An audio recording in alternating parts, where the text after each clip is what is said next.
The billionaire's empire was collapsing, until a maid's 12-year-old daughter stood up in court and declared, "I can defend him." In the silence of a federal courtroom, a voice rose that no one expected. "I can defend him." Heads turned. Standing by the heavy oak doors was a girl, Abigail Miller, no more than 12 years old. The defendant, billionaire Harrison Cole, stared in disbelief. His high-priced lawyer had abandoned him, and now his fate rested on the maid's daughter. The prosecutor scoffed. "This is an absolute circus." But the child didn't flinch. With steady eyes, she declared, "I've read the case files. You're looking at the wrong battlefield." The room fell silent. What could a child possibly know about a case that had destroyed seasoned attorneys? This is the story of how a maid's kid saved a billionaire after his lawyer abandoned him in court. "I can defend him." The voice, clear as a small bell, cut through the heavy silence of the federal courtroom. Every head turned, every pair of eyes searching for the source of the impossible declaration. At the very back, standing by the heavy oak doors, was a girl who looked like she had taken a wrong turn on her way to a school field trip. Her blonde hair was tied back in a simple ponytail, and she clutched the worn straps of a faded pink backpack to her chest. She couldn't have been more than 12 years old. The defendant, billionaire industrialist Harrison Cole, stared at her from the defense table. His face, already pale from the day's disaster, twisted into a mask of disbelief and fury. His high-priced lawyer, the man who was supposed to be his shield, had simply not shown up. The whispers said he'd fled the country, taking a hefty retainer with him and leaving Mr. Cole to face charges of corporate espionage and fraud that could cost him his entire empire and his freedom. A ripple of laughter started in the press gallery. It grew louder, a cruel, mocking sound that filled the cavernous room. "Who is that?" someone hissed. "It's Susan's kid," another voice answered. "The cleaning lady's daughter." The laughter swelled. The judge, a stern, gray-haired man named Arthur Wallace, banged his gavel, but his own expression was one of pure astonishment. "Order. Order in the court." Harrison Cole buried his face in his hands. This was it. The end of everything. Not with a bang, but with a joke. A child standing up to defend him in a case that had chewed up and spat out some of the best legal minds in the country. The girl, however, did not flinch. She took a small, steadying breath and took one step forward. Her blue eyes, serious and unervingly calm, were fixed on the judge. "Excuse me, young lady," Judge Wallace said, his voice laced with disbelief. "Did you say something?" "Yes, Your Honor," she said, her voice small but firm. "I said I can defend him." "Mr. Cole." The prosecutor, a sharp-faced woman named Brenda Reed, stood up so fast her chair scraped loudly against the marble floor. "Objection, Your Honor. This is an absolute circus. The defense is clearly making a mockery of this court." "I am not," the girl said, turning her gaze to Ms. Reed. The simple, direct contradiction seemed to throw the prosecutor off balance. Harrison Cole finally looked up, his eyes burning with humiliation. "You," he snarled, his voice a low growl that carried across the room. "You should be at home playing with dolls, not standing in a federal courtroom. Get her out of here." More laughter erupted. Someone in the back muttered, "Next they'll have the janitor delivering the closing argument." But Judge Wallace held up a hand, his curiosity apparently getting the better of his judicial temper. He leaned forward, peering over his spectacles at the small figure by the door. "What is your name, child?" "Abigail Miller, Your Honor. People call me Abby." "And Abby," the judge continued, a faint, incredulous smile playing on his lips. "What makes you think you can defend a man in a multi-billion-dollar fraud case?" "I've read the case files, sir," she said simply. "The ones Mr. Cole's old lawyer threw in the recycling bin at the estate. My mother, Susan, she's the housekeeper. I found them." Brenda Reed scoffed. She read the files. "Your Honor, this is wasting everyone's time." "And what did you make of these files, Abby?" the judge asked, ignoring the prosecutor. Abby's expression grew serious. "I think you're looking at the wrong battlefield," she said. The courtroom fell silent. The odd phrasing, so out of place coming from a child, caught everyone's attention. "The wrong battlefield?" Judge Wallace repeated, leaning closer to his microphone. "Yes, Your Honor. My grandfather was General James Miller. They called him Iron Jim in the Army. My mom listens to his audiobooks all the time while she works. He always said, 'Never fight the battle your enemy expects you to fight. Find the one they don't know they're in. A few people in the gallery murmured. The name General James Miller still carried weight in certain circles. A legendary strategist. A war hero. Abby continued, her voice gaining confidence. Ms. Reed is attacking Mr. Cole on the final contract with Titan Corporation. She says he forged the signatures. That's the main battle. But the war was already lost before that. It was lost in the supply lines. Harrison Cole, who had been ready to demand she be removed, slowly lowered his hand. He looked at the girl, truly looked at her for the first time. What do you mean, supply lines? The judge asked, his tone now stripped of all mockery. He was genuinely intrigued. The email server logs, Your Honor, Abby said, shifting the weight of her backpack. And the expense reports from Mr. Cole's personal assistant, a man named Peter Finch. For 6 months before the contract was signed, Mr. Finch was meeting with someone from Titan Corporation. He was filing for meals at restaurants, but the locations were right next to Titan's headquarters. He was buying them coffee. He was leaking information. He was the one who weakened the defenses from the inside. The forged signature wasn't the first shot. It was the last one, fired at a man who was already surrounded. A stunned hush fell over the room. Brenda Reed's jaw was tight. She quickly checked her notes, a flicker of uncertainty in her eyes. It was a detail, a small one, buried in thousands of pages of discovery documents. It was background noise, not a central point of her case. The judge stared at Abby for a long, silent moment. The laughter was gone. The scoffing had vanished. In its place was a heavy, uncertain respect. He looked at Harrison Cole, a man abandoned and cornered. He looked at the prosecutor, momentarily flustered. And he looked at the little girl in the back of the room, who spoke of federal fraud in the language of military strategy. Ms. Reed, the judge said finally, as Mr. Cole's counsel has failed to appear, and as he is currently without any representation, the court is in a difficult position. I am inclined to grant a continuance. He paused, tapping his pen on his desk. However, under my strict supervision, and for the purpose of this preliminary hearing only, I will permit Miss Miller to speak on Mr. Cole's behalf. Your Honor, Brenda Reed exclaimed, aghast. My ruling is final, Judge Wallace said, his voice firm. Mr. Cole, do you agree to let this child, to let Miss Abigail Miller, act as your temporary counsel? Harrison looked from the judge to the small girl. He felt like a man drowning, and someone had just thrown him a child's pool floaty. It was absurd. It was humiliating.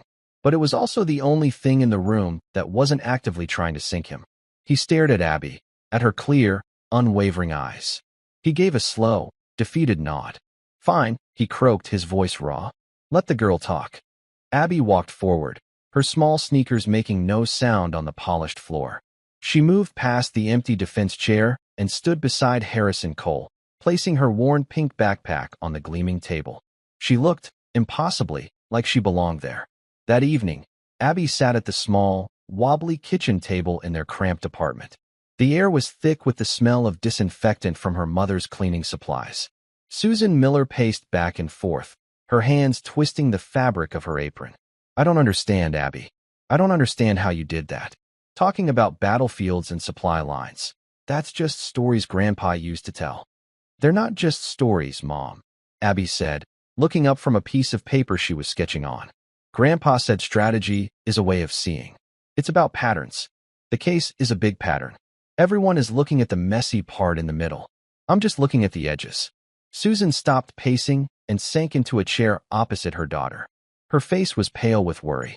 The medical bills were piled on the counter, a mountain of paper that seemed to grow every week. Her husband, Abby's father, had passed away 2 years ago after a long illness that had drained their savings and left them with a debt that felt like a prison sentence. Working at the Cole estate was the only thing keeping them afloat. Harrison Cole looked at you like you were some kind of ghost, Susan murmured. First angry, then, I don't know, confused. He's used to people being afraid of him, Abby said. I'm not afraid. He's just a person who is in a lot of trouble. But, honey, they're dangerous people. The ones suing him, Titan Corporation. Mr. Cole always said their CEO, Marcus Thorne, was a snake. Grandpa said you never fear a snake, Abby replied, not looking up from her drawing. You just learn where it's going to strike and make sure you're not standing there. Her drawing wasn't a doodle. It was a map. She had drawn the main players as different colored circles. Cole was blue. Thorn was red. She drew lines between them, labeling them with things like contract, media, and witnesses. But then she drew a smaller, gray circle off to the side. Peter Finch, the assistant. From that gray circle, she had drawn a dotted line, not to Cole, but directly to Thorn. "This is where we have to look," Abby said, tapping the gray circle. Peter Finch didn't just disappear. People like him don't disappear. They go somewhere. The next morning, Abby insisted they go to the Cole estate. Not to clean, but to investigate. Harrison Cole met them in his grand library. He hadn't slept. His expensive suit was wrinkled, and he looked smaller, less imposing, amidst the towering shelves of leather-bound books. "I still don't know what to think about yesterday," he said, his voice raspy. He didn't offer them a seat. "We need to get into Peter Finch's old office," Abby said, ignoring his comment. Cole raised an eyebrow. "It's been cleared out. He resigned a month before. All of this. People always leave something behind," Abby stated, with the certainty of a seasoned detective. Reluctantly, Cole led them to a small, sterile office at the back of the house. It was just as he'd said, empty. The desk was clear, the drawers vacant. Susan began to apologize, but Abby walked slowly around the room, her eyes scanning everything. She ran her hand along the empty bookshelf. She knelt and looked under the desk. Then she saw it, a small, metal trash can in the corner. It was empty, except for a single, crumpled piece of paper at the bottom. She smoothed it out. It was a page from a legal pad, covered in doodles. In the middle of a series of mindless swirls and boxes, there was a sketch. It was a crude drawing of a bridge, and beneath it, a sequence of 4 numbers, 4815. "What is that?" Cole asked, peering over her shoulder. "I don't know yet," Abby said, her eyes narrowed in concentration. "But he drew it for a reason. Grandpa always said to pay attention to the things people throw away. That's where they hide the truth." That night, a call came. It was a block number. Susan answered, putting the phone on speaker as Abby had instructed. A man's voice, low and distorted, came through the line. "You're the maid," the voice rasped. "Your daughter was very loud in court. Some people don't like loud children. Tell her to go back to playing with her toys. It would be a shame if she got hurt playing in a grown-up's game." The line went dead. Susan's hand flew to her mouth, her eyes wide with terror. The medical bills on the counter suddenly seemed insignificant. This was a different kind of danger. Abby, however, simply took the crumpled drawing and pinned it to the corkboard in their kitchen. Her face was set with a grim determination that did not belong on a 12-year-old. "They're scared," she whispered, more to herself than to her terrified mother. "Good. Now we know where to push." She stared at the drawing of the bridge. It looked familiar. She had seen it somewhere before, on a school trip or in a book. It was a local landmark. And the numbers, they weren't random. Her grandfather had taught her about military codes, about how soldiers used simple keys to remember complex information. She pulled out her laptop and started searching. She looked up images of local bridges. After 10 minutes, she found it. The Westchester Arch Bridge, an old stone structure over a quiet creek about 30 miles north. Then she searched for storage facilities near the bridge. One name popped up, Archway Private Storage. "Mom," Abby said, her voice calm and steady. "I think I know where Peter Finch left his ammunition." The next day in court, Brenda Reed came out swinging. She presented phone records, emails, and expert testimony that all seemed to point directly at Harrison Cole. She painted a picture of a desperate man, a titan of industry whose empire was crumbling, who forged a rival's signature to save himself. The mood in the room was grim. Harrison sat like a stone, his face impassive, but Abby could see the tension in his hands, clasped tightly on the table. When it was her turn, Abby didn't try to refute the evidence directly. She simply stood and addressed the judge. "Your Honor, Ms. Reed has built a very strong fortress. From the outside, it looks like it cannot be broken.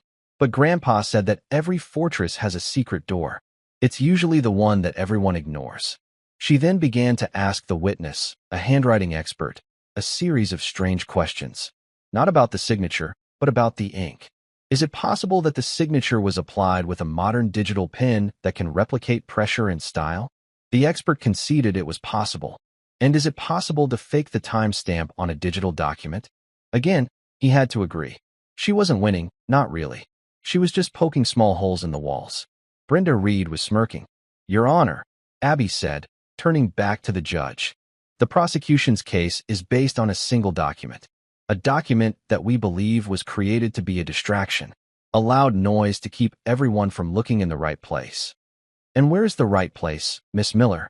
Judge Wallace asked, his expression unreadable. Abby took a deep breath. It's in a storage locker. Unit 4815. At a facility 30 miles from here. I believe that's where the real war was planned. Brenda Reed burst out laughing. A storage locker? This is her defense? Your Honor, I move to have this entire line of argument stricken. It is pure fantasy. The judge looked at Abby, his eyes thoughtful. Do you have any proof to support this theory? Not yet, sir, Abby admitted. But we will. The judge looked from Abby to the prosecutor and then to the silent, grim-faced billionaire. The court will recess for 24 hours, he declared, banging his gavel. And I am issuing a court order to unseal the contents of storage unit 4815 at the Archway Private Storage Facility. We will see if Miss Miller's fantasy has any basis in reality. As they left the courtroom, Harrison Cole walked beside Abby. He didn't speak for a long time. Finally, as they reached the marble steps outside, he stopped and looked down at her. Your grandfather, he said, his voice quiet. He must have been a remarkable man. He was, Abby said. He believed that the truth was the most powerful weapon in the world, and that it doesn't matter how small you are. If you're holding the truth, you're the strongest one in the room. The drive to the storage facility was a silent, tense affair. A court-appointed bailiff drove the black sedan, with Abby in the passenger seat and Harrison Cole in the back. Cole hadn't said a word since they left the courthouse. He just stared out the window, his reflection a ghostly image against the passing blur of trees and buildings. He was a man adrift, his fate now tethered to the improbable intuition of a 12-year-old girl. Abby, for her part, was calm. She held the crumpled drawing in her lap, studying the crude sketch of the bridge as if it were a treasure map. To her it was. Her grandfather had taught her that wars weren't won with brute force, but with information. And she was certain that Peter Finch, a man clearly skilled in deception, would have kept his most valuable information somewhere safe, somewhere disconnected from the digital trails that investigators always followed. The Archway Private Storage Facility was a drab, gray building set back from a quiet country road. The manager, a portly man with a sweat-stained shirt, met them at the gate, his eyes wide with a mixture of fear and excitement at the sight of the official court vehicle. He led them through a maze of identical-looking corridors, the air cool and smelling faintly of dust and concrete. They stopped in front of Unit 4815. The bailiff produced a heavy pair of bolt cutters and, with a loud snap, severed the thick padlock. The metal door rattled upwards, revealing a small, dark space. It was almost empty. For a heart-stopping moment, Abby felt a surge of panic. Had she been wrong? Was this all just a wild goose chase, a child's fantasy as Brenda Reed had claimed? In the center of the 10-by-10-foot space sat a single, small, fireproof safe. Cole let out a long, slow breath. Of course, he muttered. Finch always was a paranoid man. The bailiff looked at the safe. We'll need a warrant to open that, and a locksmith. No, we won't, Abby said quietly. She walked into the locker and knelt before the safe. It had a simple 4-digit combination dial. She looked back at the crumpled paper in her hand. 4815, the unit number. It was too obvious. Finch was smarter than that. She thought about her grandfather's lessons. Codes aren't about complexity, he used to say. They're about memory. People use what they know, what they see every day. Mr. Cole, Abby said, not taking her eyes off the dial. When was Peter Finch's birthday? Cole blinked, taken aback. I have no idea. Sometime in the spring, I think. April. What about his service anniversary with the company? June, maybe? I don't remember the exact date. Abby's mind raced. It had to be something simple, something Finch would see often enough to remember, but that no one else would think was significant. She looked again at the drawing. The bridge. The Westchester Arch Bridge. She remembered the plaque she'd seen on her school trip. It had a date on it. The year the bridge was built. She pulled out her phone and did a quick search. Westchester Arch Bridge, constructed 1927. Slowly, deliberately, she turned the dial. Right to 19. Left past 19 to 27. She pulled the handle. With a heavy, satisfying click, the safe opened. Inside, There was a single laptop computer and a thick manila envelope. The bailiff, looking stunned, took possession of the items to be entered into evidence. As they walked back to the car, Harrison Cole finally broke his silence. "How did you know?" he asked, his voice a mixture of awe and disbelief. "The date. How could you possibly have known that?" "It wasn't about knowing," Abby said, buckling her seatbelt. "It was about thinking like Mr. Finch. He hid the key to his secrets in plain sight. He just counted on no one being willing to look at the picture he drew and see more than just a doodle." Back in the courtroom the next day, the atmosphere was electric. The laptop and the contents of the envelope had been analyzed by the court's forensic team. Judge Wallace sat at the bench, his expression stern, as Brenda Reed was forced to present the new evidence. The laptop contained a hidden, encrypted partition. Once unlocked, it revealed a complete shadow ledger of Peter Finch's activities. For over a year, he had been systematically selling Harrison Cole's trade secrets to Titan Corporation. There were emails, audio recordings of meetings with Marcus Thorne's subordinates, and copies of bank transfers to an offshore account. He had been the mole, the saboteur who had crippled Cole Industries from within. The manila envelope contained the masterstroke. It held the original and signed contract with Titan Corporation. But it also held something else, a set of high-resolution digital scans of Marcus Thorne's signature, taken from dozens of other documents.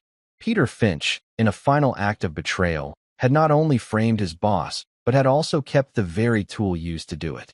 He had used a sophisticated program to piece together a flawless forgery, a digital cut-and-paste job so perfect that it had fooled every expert who had examined it. The case against Harrison Cole evaporated like smoke. Brenda Reed, her face ashen, had no choice but to drop all charges. The courtroom erupted. Reporters scrambled for the doors. Harrison Cole sat at the defense table, not with triumph, but with a profound, bone-deep weariness. He had won, but he had come terrifyingly close to losing everything. He looked at Abby, who was quietly packing her worn backpack, and felt a surge of something he hadn't felt in a very long time: genuine gratitude. As they were leaving, a man in a sharp suit intercepted them in the corridor. "Mr. Cole, a word?"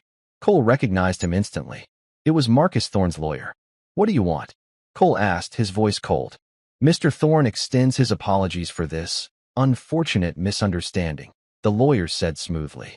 "He was as much a victim of Mr. Finch's deception as you were. He has already begun proceedings to sue Finch for damages. It was a blatant, transparent lie. Thorne was cutting his losses, sacrificing his pawn to save himself." Cole was about to unleash a torrent of angry words, but Abby stepped forward. "Tell Mr. Thorne," she said, her voice clear and steady, "that my grandfather always said that when you find one rat in the barn, you don't stop looking until you've found the nest." The lawyer's smug expression faltered. He stared at the little girl, a flicker of genuine alarm in his eyes, before turning and walking away without another word. Harrison Cole looked down at Abby, a slow smile spreading across his face. It was the first time she had seen him truly smile. "I think your grandfather and I would have gotten along very well," he said. That evening, Harrison Cole insisted on driving Abby and her mother home. He pulled his gleaming black Bentley up to their modest apartment building, the car looking like a spaceship that had landed on a foreign planet. "Susan," he said, turning to Abby's mother in the passenger seat, "I owe you and your daughter more than I can ever repay. I know about your medical debts. I want you to consider them paid. In full." Susan burst into tears, a flood of relief and disbelief washing over her. "Mr. Cole, I don't know what to say." "You don't have to say anything," he said gently. "And Abby," he continued, turning to the back seat, "I have a proposition for you. I have a foundation, a charitable trust that I've neglected for years.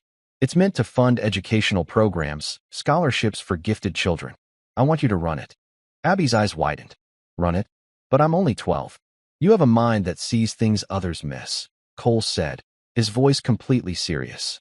"A perspective that is more valuable than a dozen Ivy League degrees. I'll handle the legal and financial side, of course. But I want you to choose where the money goes.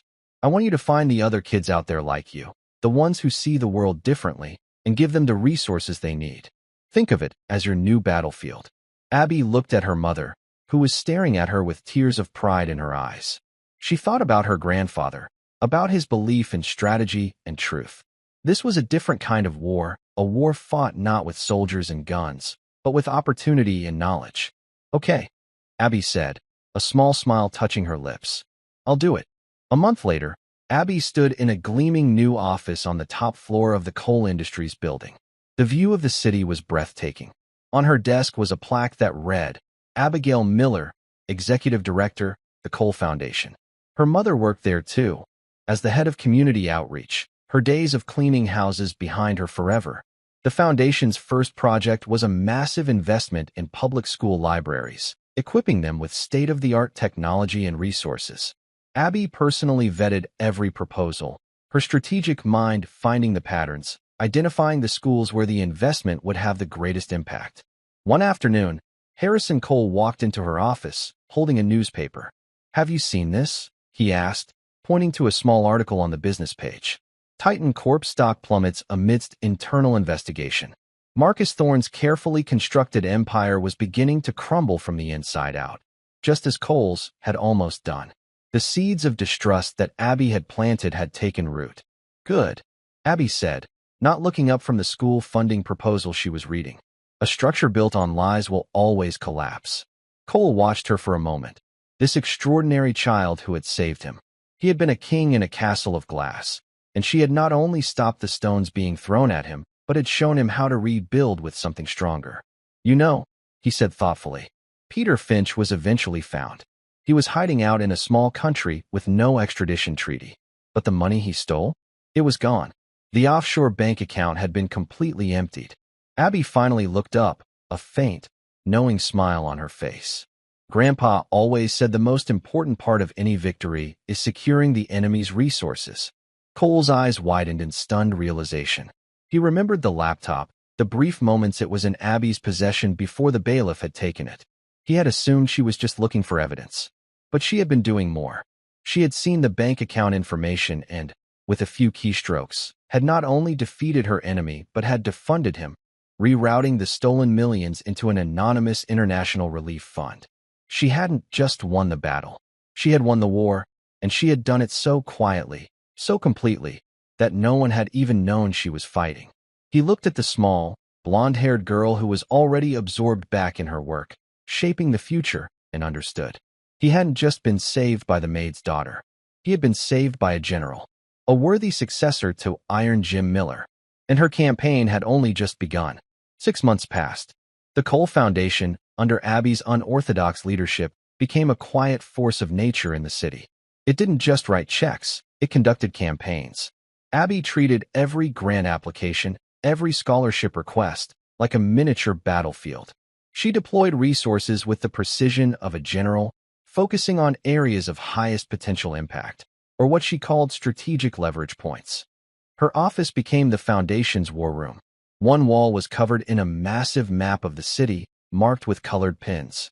Red pins for underfunded schools, blue for community centers and high-crime neighborhoods, yellow for families struggling with medical debt.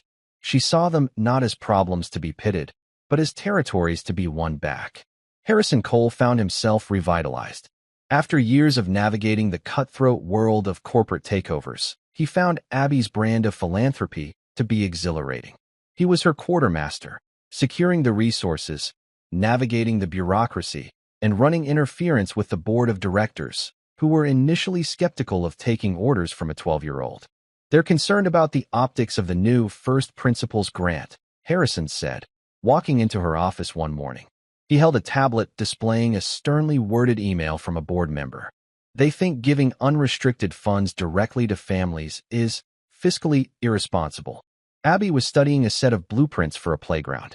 Tell them Grandpa said that you can't win a war by committee, she said without looking up. And tell them that people aren't fiscal liabilities. They're the frontline troops. If you don't give your soldiers the supplies they need, the whole army collapses. The First Principles grant was Abby's latest initiative. It identified families on the brink of financial collapse due to a single catastrophic event, a medical emergency, a sudden job loss. Instead of offering loans or complicated aid packages, the foundation gave them a one-time, no-strings-attached grant sufficient to clear their immediate debts. The board saw it as a handout. Abby saw it as reinforcing a critical defensive line. They want a report. Harrison pressed gently. Data. Proof of concept. Fine, Abby said, finally turning from the blueprints. She pointed to a stack of letters on the corner of her desk. There's your data. Harrison picked up the top letter. It was from a woman named Maria Sanchez. Her husband, a construction worker, had been injured on the job, and the medical bills had been ruinous. They were days from being evicted. The foundation's grant had not only saved their home, but had given her husband the time he needed to recover without the crushing stress of their debt. He was now back at work. Their son, who had been on the verge of dropping out of school to get a job, was now on the honor roll. This isn't a financial report, Abby, Harrison said, though his voice was soft. It's better, she replied. It's a field report from a successful mission. We didn't just save a family, we defended a position. That boy, the one on the honor roll, he wants to be an engineer. In 10 years, he might be building a bridge or a hospital. That's our return on investment. It's just on a longer timeline than the board is used to looking at. Harrison smiled. I'll handle the board, he said, and he did. While Abby fought her new war, the old one still had echoes. Marcus Thorne had all but disappeared from public life. Titan Corp was a ghost of its former self, carved up and sold for parts. But Abby knew men like Thorne didn't simply accept defeat. They retreated, regrouped, and looked for a new angle of attack. The first sign of trouble was subtle. A series of negative articles began appearing in the gossip columns and online blogs. They painted Harrison Cole as a reclusive eccentric, a puppet master being controlled by a child prodigy with a messiah complex. They twisted the foundation's work, portraying the First Principles grant as a reckless scheme to throw money away. Susan, whose role in community outreach made her the foundation's eyes and ears on the ground, felt the impact first. The Sanchez family, their landlord is trying to find a way to evict them again, she told Abby and Harrison one evening, her face etched with worry. He read one of those articles. He thinks they're sitting on a pile of cash. Other families are being harassed, asked for money by neighbors. The stories are turning our help into a target on their backs. Abby stood in front of her map, her expression grim. This is an information campaign, she said. It's meant to turn the public against us, to isolate our allies. It's Thorne's move. He can't attack us directly, so he's poisoning the battlefield. How do we fight back? Harrison asked, his jaw tight with anger. We can sue for libel, but it's a slow, ugly process. No, Abby said, shaking her head. Grandpa said you never fight a swamp by wrestling with the mud. You drain the swamp. She walked over to her desk and pulled out a file. It was thick and filled with notes she had been compiling for months. We don't respond to their stories. We tell a bigger one. The plan was audacious. Instead of issuing press releases or fighting with bloggers, Abby proposed a documentary. A series of short, professionally produced films, released online, telling the real stories of the families the foundation had helped. Not just the Sanchez family, but dozens of others. The teacher who could afford her mother's cancer treatments. The veteran who got a new prosthetic leg. The single mother who was able to leave an abusive relationship. Harrison loved it. He immediately hired the best documentary film crew in the country. The project became Abby's primary focus. She wasn't just directing. She was interviewing, scouting locations, and shaping the narrative. She had an innate understanding of the emotional core of each story, of how to capture the quiet dignity of people who had been pushed to the edge and had found a way back. The first film, The Sanchez Story, was released 3 weeks later. It was simple, quiet, and devastatingly effective.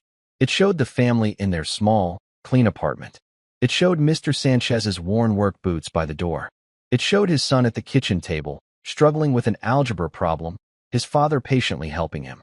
In a soft-spoken interview, Maria Sanchez talked not about money, but about the relief of being able to sleep through the night without fear. The film went viral. It was shared millions of times. It didn't just counter the narrative of the gossip blogs. It made them look petty and cruel. The negative articles stopped almost overnight. Donations poured into the foundation from all over the world. Abby had not just drained the swamp. She had irrigated a desert and shown everyone the beautiful things that could grow there. In the midst of this success, a new piece of the past emerged. A letter arrived at the foundation addressed to Abby. It was from a military archivist. He had been cataloging General James, Iron Jim, Miller's personal effects, which had recently been donated by the army, and had found something he thought Abby should have. A week later, a package arrived. Inside was a heavy, leather-bound journal. It was her grandfather's. The pages were filled with his neat, precise handwriting. It wasn't a diary of his feelings, but a record of his thoughts on strategy, history, and leadership. Abby spent hours with the journal. It felt like having a conversation with him. She read his analysis of famous battles, his critiques of other generals, his thoughts on the nature of conflict and resolution.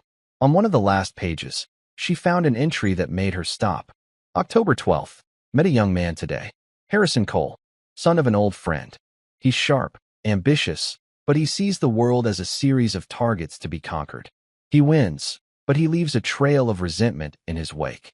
A victory that creates a dozen new enemies is no victory at all. It's just the prelude to the next war. I tried to tell him that the greatest strength isn't in the attack, but in the alliance. In building something that people will fight to defend. I'm not sure he understood. Abby closed the journal, her heart pounding. Her grandfather had known Harrison Cole. He had seen the flaw in him, the very flaw that had left him isolated and vulnerable when Marcus Thorne had made his move. And in a way, her grandfather had laid the groundwork for her own strategy. She wasn't just cleaning up Harrison's messes. She was finishing her grandfather's work. She was teaching this old corporate raider how to build alliances, how to create something people would rally behind. The foundation wasn't just a charity. It was the fortress her grandfather knew Harrison needed. She took the journal and walked into Harrison's office. He was on the phone, his voice sharp and commanding as he negotiated a deal for a piece of property the foundation wanted for a new community center. He looked up and saw the look on her face, and his tone immediately softened. "I'll call you back," he said, hanging up the phone. "What is it, Abby? You look like you've seen a ghost." "In a way," she said. She opened the journal and placed it on his desk, turning it to the final entry. "I think you need to read this." Harrison read the passage. He read it once, then twice. The color drained from his face. He sank back into his chair, the memory of that long-ago conversation suddenly clear in his mind. He had dismissed the old general's advice as the ramblings of a man who didn't understand the modern world. And now, that general's granddaughter had just saved his life by proving him right. "He tried to warn me," Harrison whispered, his voice thick with emotion. "And I didn't listen." "But you're listening now," Abby said softly. He looked up at her, at this impossible child who was his savior, his partner, and, he was beginning to realize, his teacher. The past and the present had collided in his office, and the future suddenly looked very different. The war against Marcus Thorne was over. The work of the foundation was just beginning, and the lessons of General Iron Jim Miller were more alive than ever. The revelation from the journal forged a new, deeper bond between Harrison and Abby. He was no longer just her benefactor. He was her student. He began to spend less time in the corporate boardroom and more in the foundation's war room, learning to see the city not as a marketplace of assets and liabilities, but as a complex human ecosystem. He learned to read Abby's maps, to understand her strategies, and to appreciate the profound, quiet power of a targeted act of kindness. Their success, however, did not go unnoticed. And in the world Harrison Cole had inhabited for decades, success always invited challenges. The new threat did not come from the shadows, like Marcus Thorne. It came from the spotlight. Councilman Robert Morrison was a rising star in city politics. He was handsome, charismatic, and had built his career on a platform of fiscal responsibility and common-sense governance. He saw himself as a watchdog for the taxpayer's dollar, and he began to turn his scrutinizing gaze upon the Cole Foundation. It started with a press conference on the steps of City Hall. "Private philanthropy plays a role in our city," Morrison announced, his voice ringing with practiced sincerity. "But it must be a role of partnership, of transparency. What we are seeing from the Cole Foundation, however, is something different. It is a rogue state, an unaccountable shadow government, pouring millions of dollars into our communities with no oversight, no public input, and no measurable metrics for success." He never mentioned Thorne. He didn't have to. The language he used, words like unaccountable, disruptive, dangerous, was the same language from the smear campaign, now polished and legitimized by a public official. "He's good," Harrison grumbled, watching the press conference on the large screen in Abby's office.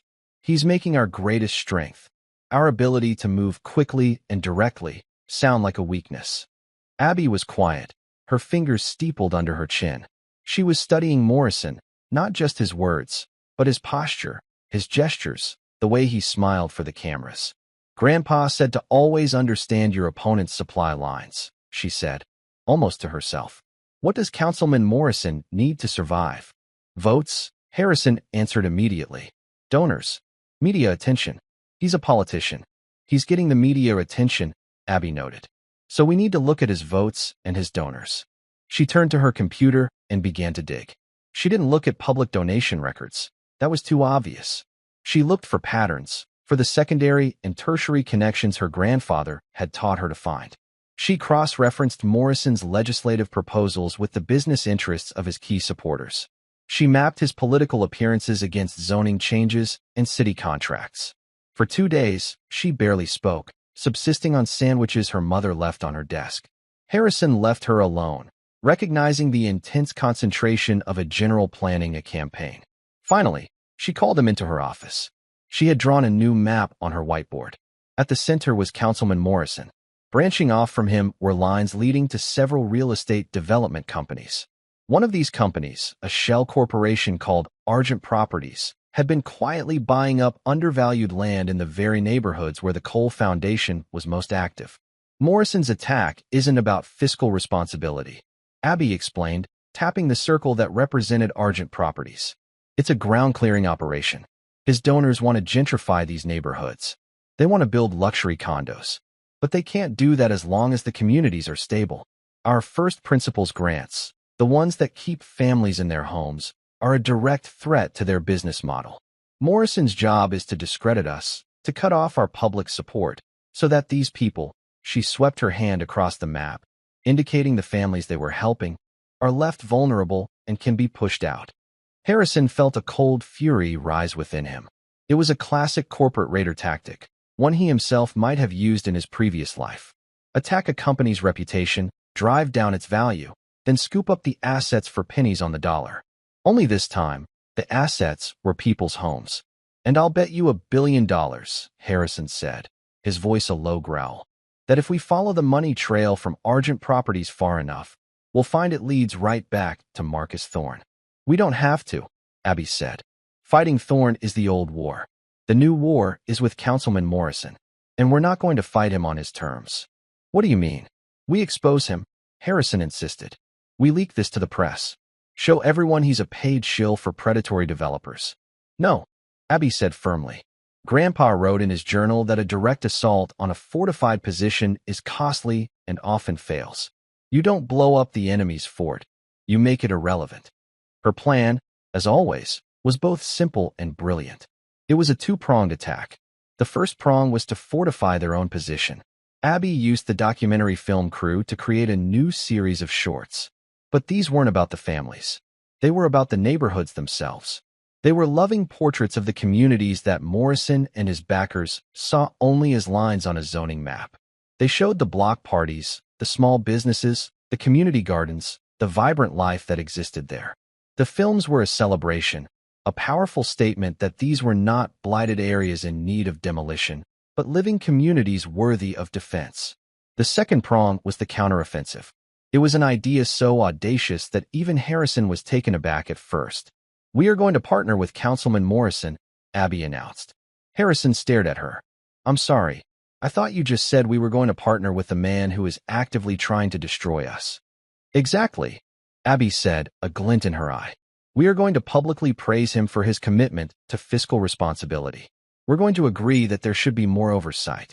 And then, we're going to propose the creation of a new, independent community investment board. She laid out the details.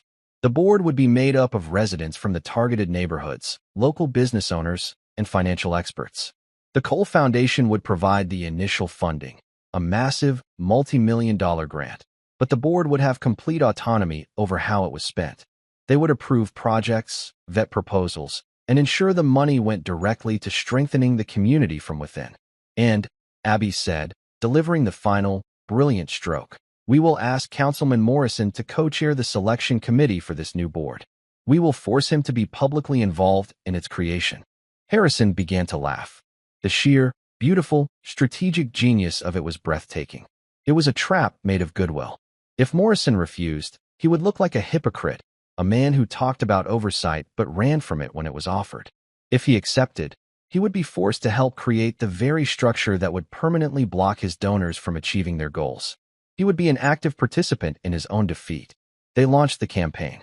They released the community films, which were met with an outpouring of local pride and support. Then they held their own press conference, formally announcing the proposal for the Community Investment Board and publicly extending the invitation to Councilman Morrison. Morrison was caught completely off guard. He was trapped.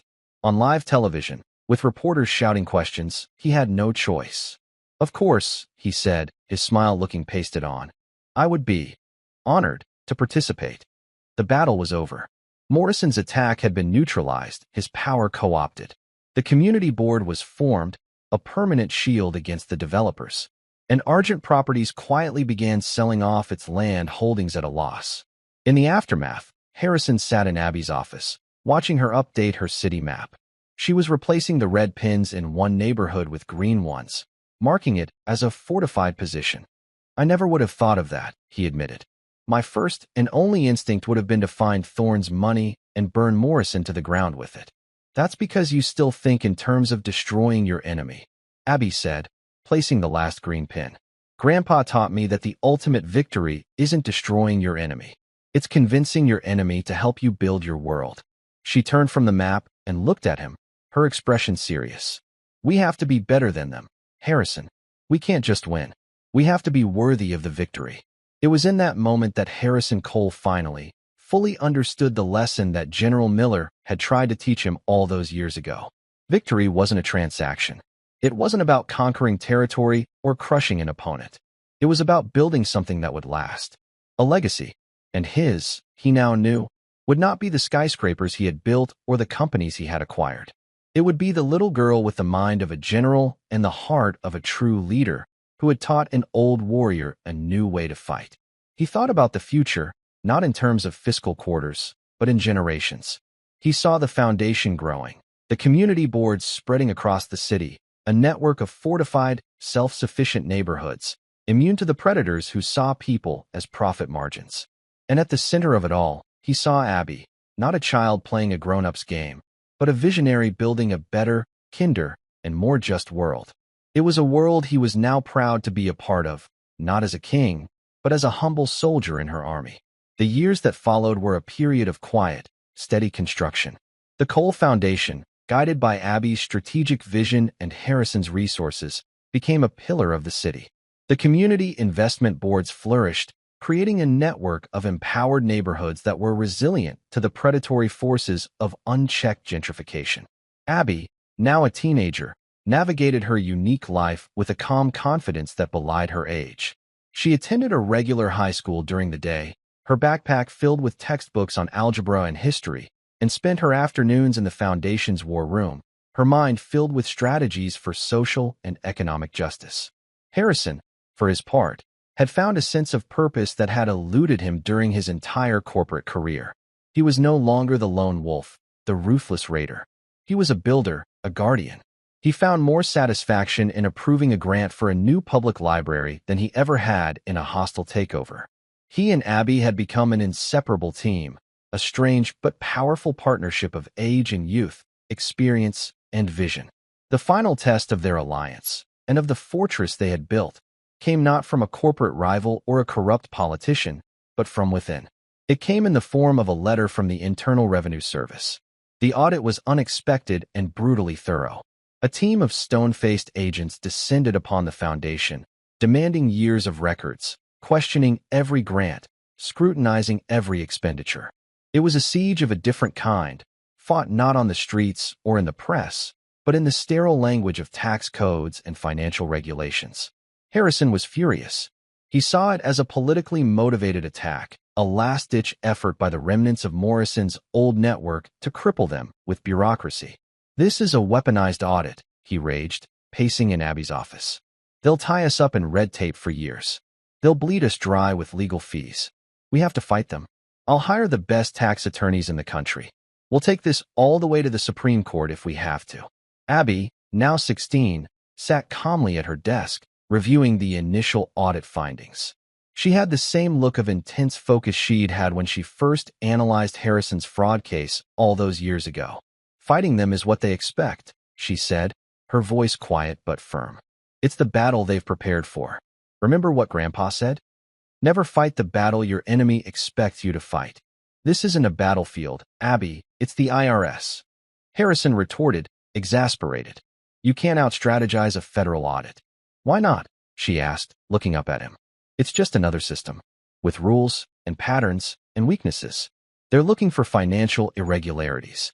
They're expecting us to hide, to defend, to obscure. So, we'll do the opposite. We will give them radical transparency. Her plan was, as always, deceptively simple. She proposed they not only comply with the audit, but that they go a step further. They would open up everything.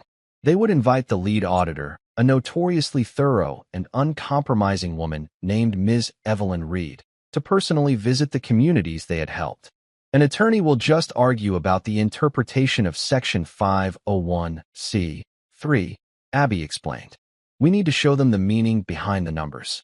We need to turn their greatest weapon, scrutiny, into our own.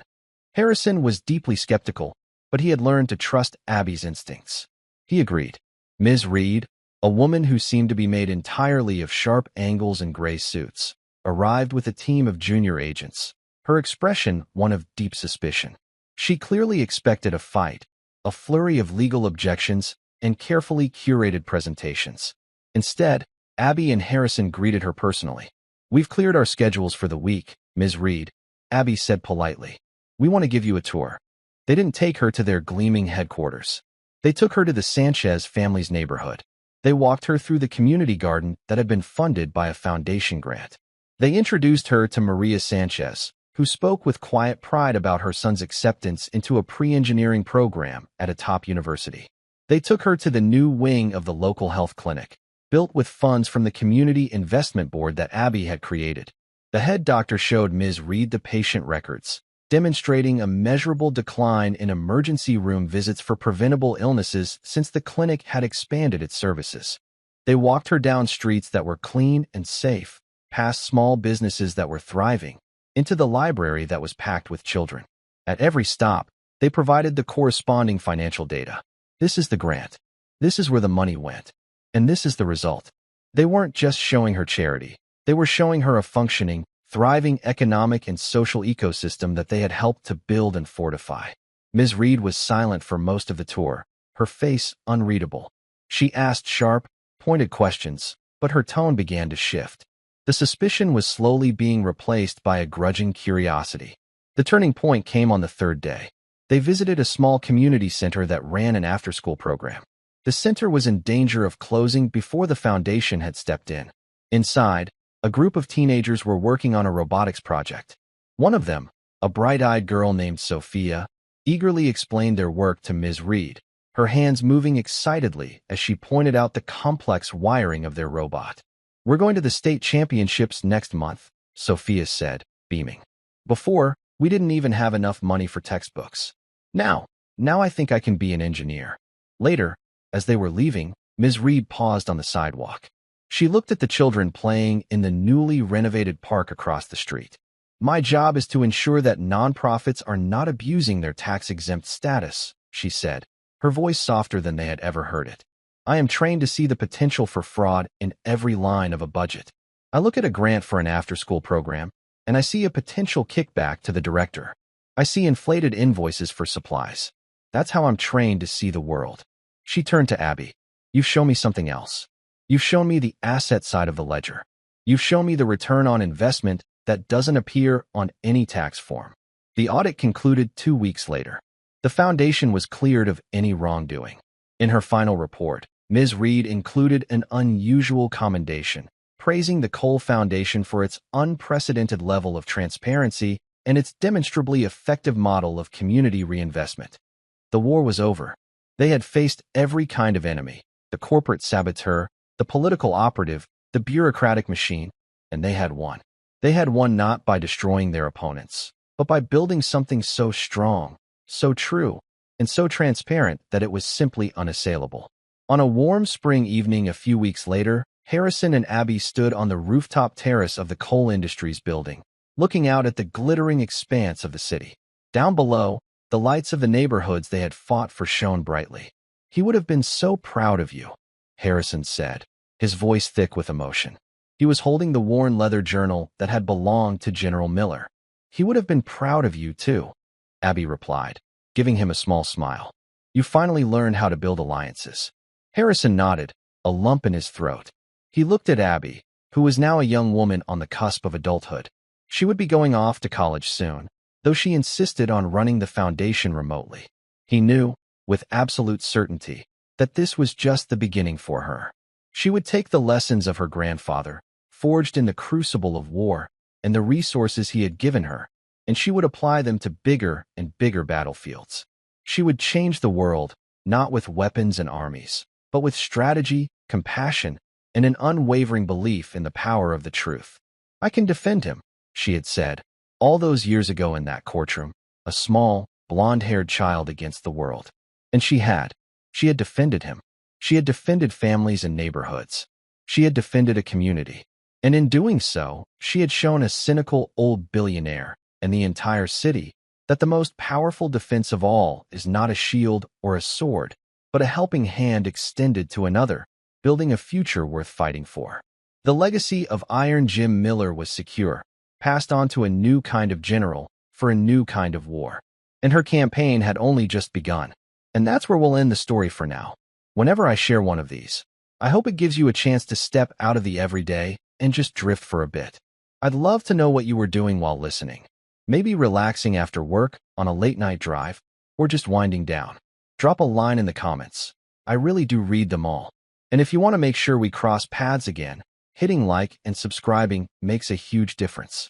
We are always trying to improve our stories, so feel free to also drop your feedback in the comment section below. Thanks for spending this time with me.